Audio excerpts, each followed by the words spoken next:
আসসালামু আলাইকুম। আজকের আলোচনার বিষয় আমরা কিভাবে ওয়েবসাইট থেকে অনলাইন ফিস পরিশোধ করতে পারি। তো এজন্য আমরা ১ম এ যেকোনো ব্রাউজারের URL বক্সে গিয়ে সেই প্রতিষ্ঠানের নাম লিখে সার্চ করলে BIM এভাবে আমরা ডোমেইন অ্যাড্রেসটাও সরাসরি লিখতে পারি অথবা এভাবে সার্চ করেও লিখতে পারি যে BM school SHWL BM school লিখে আমি সার্চ যদি করি তাহলে দেখব যে গুগলে প্রথমেই তাদের প্রতিষ্ঠানের ঠিকানাটা চলে আসবে। এখানে ক্লিক করেও আমি ওয়েবসাইটে যেতে পারি। পাশাপাশি আমি এখানে সরাসরি লিখে আমি এন্টার বাটনে ক্লিক করলেও ওই ওয়েবসাইটে কিন্তু চলে আসবে। আম এরপরে এখানে মেনু অপশনে অনেকগুলো অপশন আছে। তো আমাদেরকে অনলাইন পেমেন্ট এই অপশনে ক্লিক করতে হবে। যখন আমরা এখানে ক্লিক করব তখন আমাদের এইরকম একটা ইন্টারফেস চলে আসবে এবং এখান থেকে আমাদের ইয়ারটা বাই ডিফল্ট সিলেকশন হয়েই থাকবে। আমি কোন স্টুডেন্টের অনলাইনের মাধ্যমে ফিসটা পরিশোধ করতে চাই সেই স্টুডেন্টের স্টুডেন্ট আইডি নাম্বারটা লিখে এখানে স্টুডেন্ট ভেরিফাই করতে হবে। তো যে কোনো একটা স্টুডেন্ট আইডি আমি কপি করে নিয়ে আসি এখান থেকে। ধরুন এই স্টুডেন্টের আইডিতে আমি দেখাবো, তাহলে এখানে স্টুডেন্ট আইডিটা এইভাবে লিখতে হবে। এটা যখন লিখবো, লিখে স্টুডেন্ট ভেরিফাই করব, সাথে সাথে এই স্টুডেন্টের নাম, বাবার নাম, মায়ের নাম, এই ব্যাপারগুলো সব কিছু দেখাবে এবং এখানে মান্থ যেটা, এটা বাই ডিফল্ট আপনি বর্তমান যে মাসে আছেন সেই মাসটা অটোমেটিকভাবে এখানে সিলেকশন হয়ে থাকবে।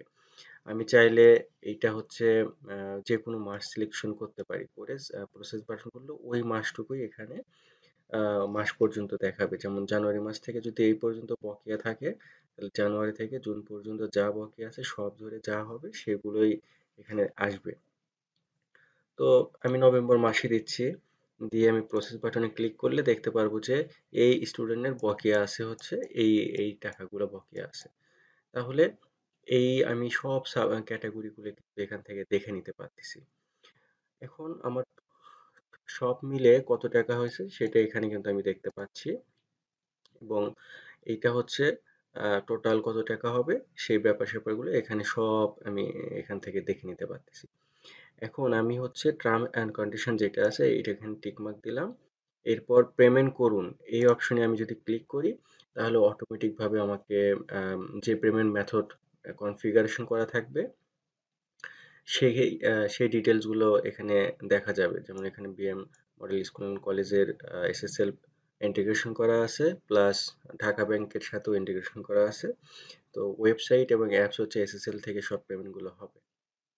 এরপর এখানে বিভিন্ন অপশন থাকবে। কার্ডে আমি পে করতে চাই নাকি মোবাইল ব্যাংকিং এ নাকি নেট ব্যাংকিং যেগুলো আছে সেগুলোর মাধ্যমে আমি আ পেমেন্ট করতে চাই। তো মোবাইল ব্যাংকিং মাধ্যমেই করার জন্য এখানে সিলেকশন থাকতে হবে এবং কিসে আমি পরিশোধ করতে চাই, এখানে বিকাশ নাকি নগদ, আমার প্রয়োজন অনুসারে আমি এভাবে টিক মার্ক দিয়ে নেব। যখন টিক মার্ক দেব, নিচের অপশনে দেখতে পারবো যে পে এত টাকা। আ তারপরে এই বাটনে আমি ক্লিক করি, তাহলে এখানে অপশনে নিয়ে আসবে। যে মোবাইল নাম্বারে আ বিকাশের টাকাটা আছে সেই নাম্বারটা দিতে হবে। এরপর সেই নাম্বার দেওয়ার পরে এখানে আ কনফার্ম বাটনে ক্লিক করে আমি যদি আ কনফার্ম বাটনে ক্লিক করি, তাহলে ওটিপি চলে আসবে এবং ওটিপি দেওয়ার পরে আমরা যখন পিন নাম্বারটা সঠিকভাবে দেব তখনই আমাদের এই টাকাটা পরিশোধ হয়ে যাবে।